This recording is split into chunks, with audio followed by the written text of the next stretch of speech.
One of the things I hear most often from people is, I don't think I'm struggling enough to need help. And every time I hear this, it breaks my heart because for years I said the exact same thing. I wasn't in crisis. I was functioning. I was working. I was studying. I was showing up for people, getting on with life. But underneath that, I was spending so much of my life thinking about food, my body, exercise, my weight, and whether I was being good or bad.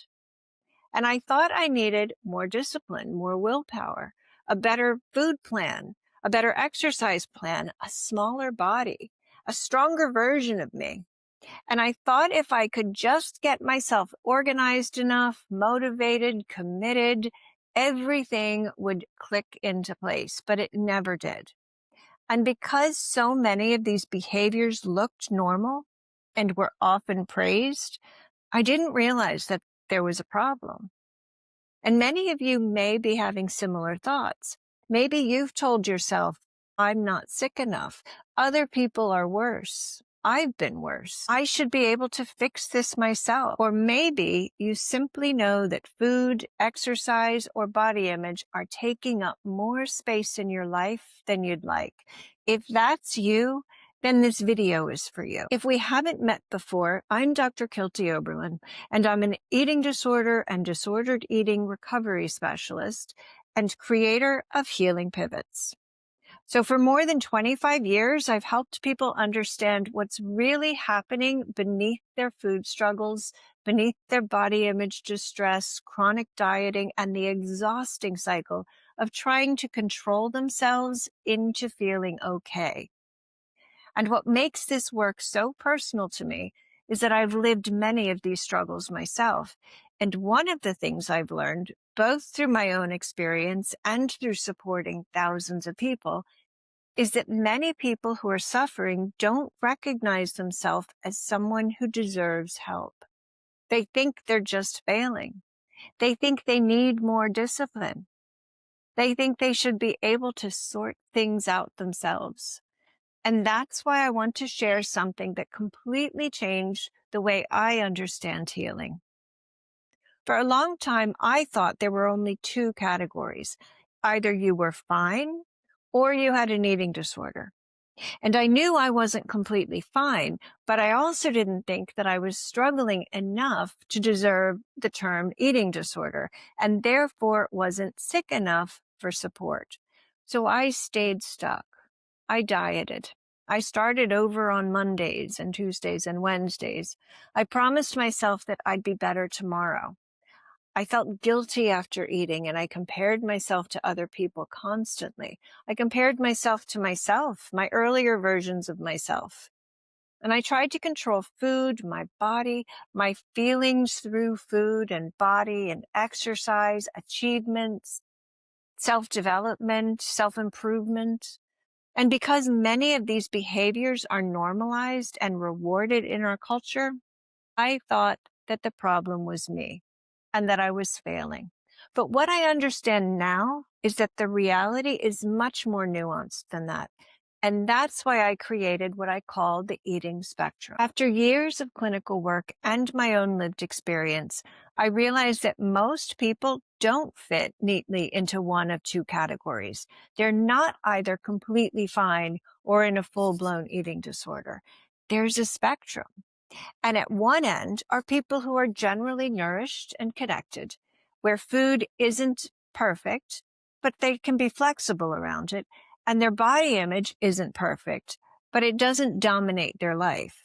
And at the other end are people whose eating disorder symptoms are having a significant impact on their physical health, their emotional well-being, their relationships, and their daily functioning.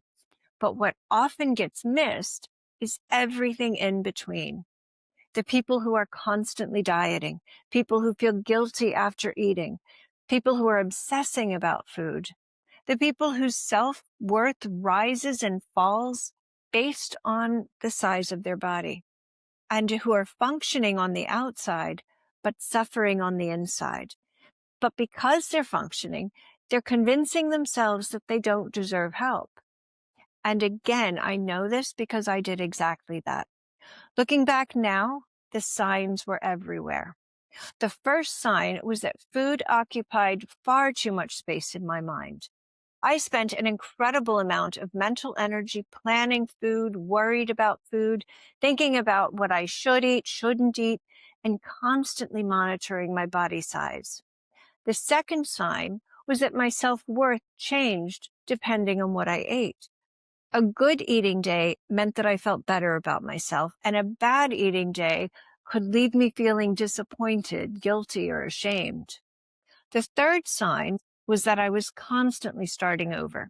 Every Monday, a new plan, a new promise that this time would be different. The fourth sign was that I believed discipline was always the answer. If I was struggling, I assumed I needed more control. It never occurred to me that maybe I needed more understanding or compassion. It was always discipline and willpower.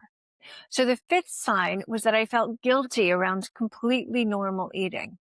And what I now understand is that guilt is not a reliable factor for what your body needs. It's often a reflection of the rules, the food rules that we've internalized. And at the time, I saw these as separate problems. Now, I see that they were all connected. They were signs that my relationship with food and body needed attention.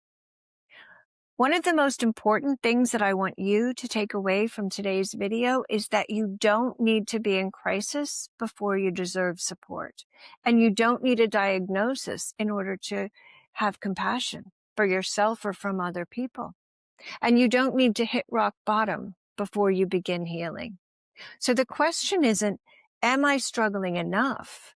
The question is my relationship with food, my body, or exercise causing me pain? Because if it is, that's enough. That's where the healing begins. If today's video resonated with you, I've created a free eating spectrum guide in order to help you better understand your relationship with food in your body. You can find the link below. And if you'd like to go a step further, I've also included my free Healing Pivots Starter Guide, which introduces some of the key shifts that support lasting food and body freedom. I would love to hear from you in the comments. Have you ever told yourself that you weren't struggling enough to deserve help? If so, you're definitely not alone. And if this video helped you to see yourself differently, please subscribe, because that's exactly what this channel is for.